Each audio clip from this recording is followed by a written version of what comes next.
Қайырлы күн достар, менің арнама қош келдіңіздер. Сіздермен Мадина. Бүгін біз сіздермен дрожжсыз 10 минутта дайын болатын екі түрлі өте дәмді пиццаның рецептісімен бөлісетін боламын. Тез дайын болатын, өте жұқа, нәзік болып шығатын дәмді пицца жасаймыз. Видеоны көрмес бұрын каналды жоғалтып алмас үшін тіркелмеген болсаңыз подписация етіп алыңыз. Тез дайын болатын пиццаның рецебін видеоның астындағы описанияға жазып қалдыратын боламын.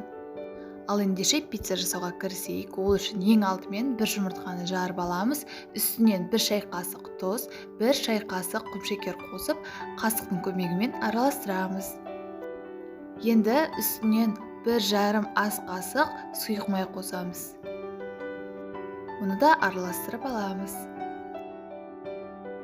Енді жылы суымызды қосып, жақсылап араластырамыз. Үстінен електен өткізіп ұнымызды қосамыз. Міндетті түрде електен өткізіңіз, сонда қамырымыз жақсы көтеріледі.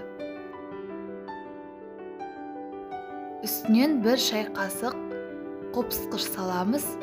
Және де жақсылап араластырып, бірінші қасықтың көмегімен, одан кейін қолдың көмегімен жақсылап араластырып, жұмсақ етіп қамыр илеп аламыз.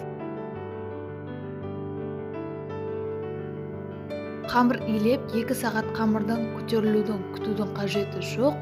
Қамыр илеп болғаннан соң 10 минут демалдырып қойып, одан кейін пицца жасап кірісе берсек болады. Мінекей, қамырымыз дайын болды. Енді осының бетін жауып 10 минут қалдырамыз.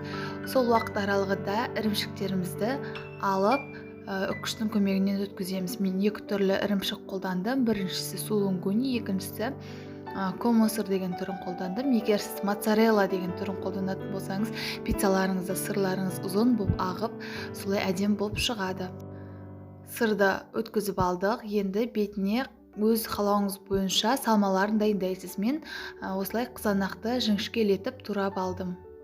Және де осылай тауық етін ұсақ бөліктерге бөліп дайындап алдым. 2 түрлі болады, біреуі тауық етімен, біреуі маргарита. Осылай салмасының барлығын дайындап алдық. Енді қамырымызды алып, осылай ұн сеуіп, қамырды 2 бөлікке бөліп аламыз. Бізде бұл қамырдан 2 пицца шығады. 2 бөлікке бөліп алдық. Енді оны дөңгелектейміз. Қатты басудың қажеті жоқ, нығыздалып қалады. Жай ғана осылай дөңгелек формаға келтіріп аламыз.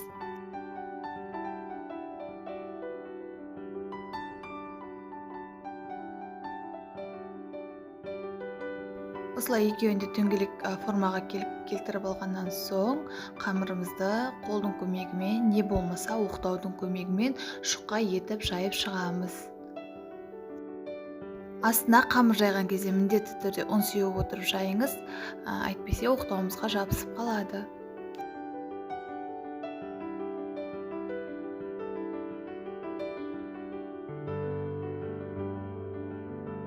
Осылай жұқалап жайып алдық. Енді табамызды алып, оның үстіне жабысып қалмас үшін манная крупаны кішкене сеуіп жібереміз. Не болмаса сіздер майлап қолдансаңыздар да болады.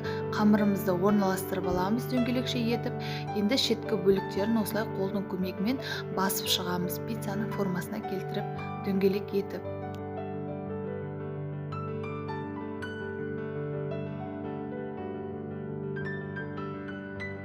Барлығын осылай басып шықтық. Енді бетіне кетчуп, мен кетчуп қолдандым. Кетчупты біркелкі етіп жағып шығамыз.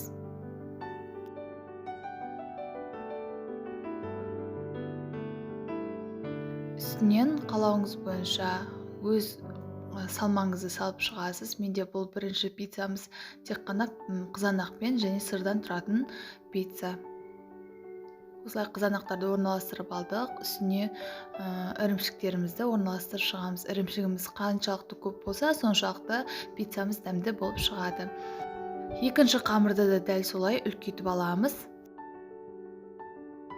Бетіне салмасын саламыз. Алдымен кетчупымызды жағып, барлық жеріне жеткізіп жағып шығамыз.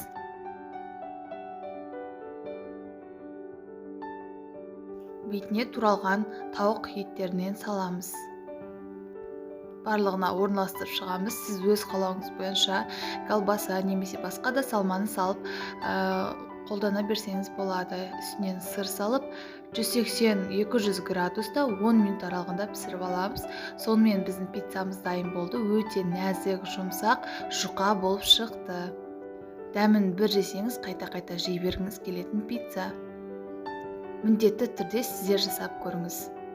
Көп уақытыңызды алмайды. Достар, егер менің арнама тіркелмеген болсаңыз, міндетті түрде тіркеліп алыңыз. Осындай оңай, тез дайын болатын рецептермен көп-көп бөлісетін боламын. Егер видео ұнаса, достарыңызбен бөлісуді де ұмытпаңыз. Лайк басып, пікір қалдыра кетіңіз. Біздің пиццамыз осындай нәзік, жұмсақ, как пиццериядағыдай болып шығады.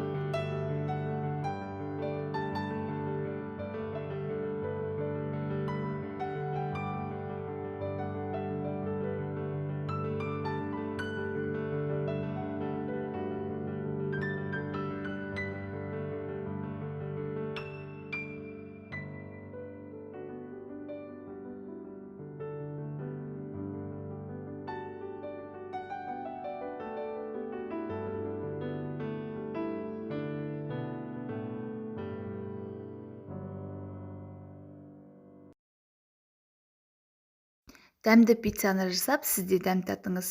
Астарыңыз дәмді болсын. Сіздермен болған Мадина.